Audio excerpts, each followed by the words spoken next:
Hello and welcome to my channel. मैं हूं हाशमी रानौली, आपका दोस्त, और आप सभी का फिर से स्वागत है इस मेरे यूट्यूब चैनल पे।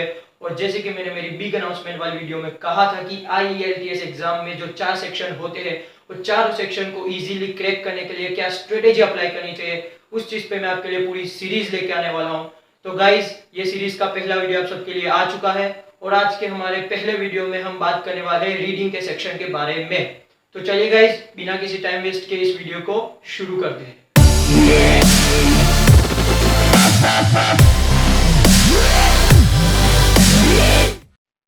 तो चलिए गाइज, जैसे कि आपको पता है कि आज हम डिस्कस करने वाले हैं रीडिंग के सेक्शन के बारे में।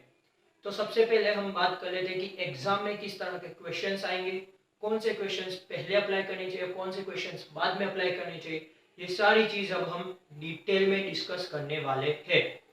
तो सबसे पहले मैं आपको बता दूं कि रीडिंग के सेक्शन में आपको 3 पैसेजेस दिए होते हैं, 3 पैराग्राफ, और तीनों के अंदर डिफरेंट डिफरेंट स्टोरीज होती है और ये तीनों पैराग्राफ के क्वेश्चन आपको विद इन 1 आवर में कंप्लीट करने होते हैं। लेकिन मैं आपको सजेस्ट करूंगा कि 50 मिनट्स में आप कंप्लीट कर लीजिएगा ताकि 10 मिनट पीछे के आप रीचेक कर पाए।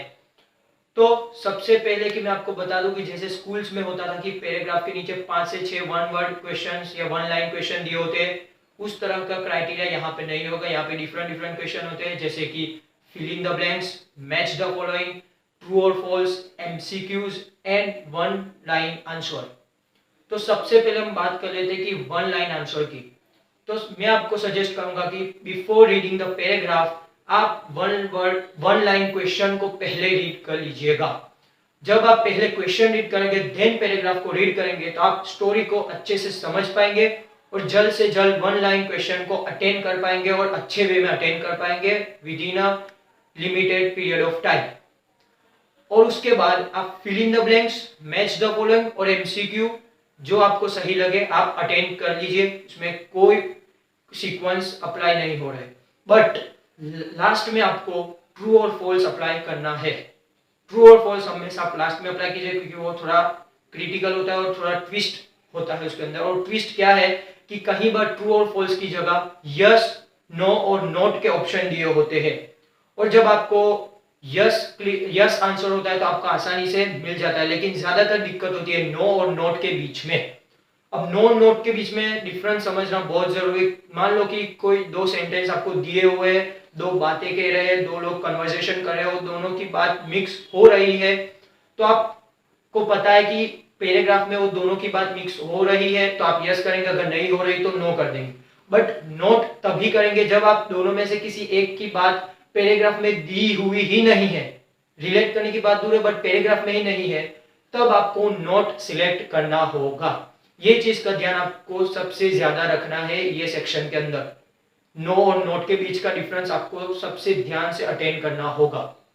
और एक और बात कि फिल इन द ब्लैंक्स के अंदर आपको कई बार सिनोनिम्स और एंटोनिम्स भी दिए होते हैं। मान लीजिए आपका किसी आंसर आ रहा है फिल इन द ब्लैंक्स का, तो आपको वो पर्टिकुलर आंसर नहीं बल्कि उसका सिनोनिम या एंटोनिम आपको लिखना होता है, और वो सिनोनिम एंटोनिम आपको नीचे बॉक्स में दिए हुए होते हैं। तो इस चीज का भी आपको सबसे ज्यादा ध्यान रखना होगा। बाकी मैच द फॉलोइंग और MCQ और वन वर्ड आंसर आप इजीली अटेंड कर पाएंगे, और वन लाइन क्वेश्चन आपको सबसे इजी होते हैं। तो चलिए गाइज, अब हम बात कर लेते हैं कि होम प्रिपरेशन के लिए क्या स्ट्रेटेजी रहने वाली है। मैं आपको सजेस्ट करूंगा कि जो आपके पास IELTS का मटेरियल है उसे कम से कम वक्त में सोल्व करने की कोशिश कीजिए। जैसे फॉर एग्जांपल आप बिगिनर लेवल पे है, तब आप विद इन 1 आवर में एक ही पैसेज को सोल्व कीजिए। जब आप उसके सारे क्वेश्चंस को अटेंड कर ले तब आप उसकी मिस्टेक्स को चेक कीजिए, इंप्रूव कीजिए, दोबारा सोल्व कीजिए। जब आप कॉन्फिडेंट हो जाए देन आफ्टर 2 पैसेज को विद इन 1 आवर में सोल्व कीजिए।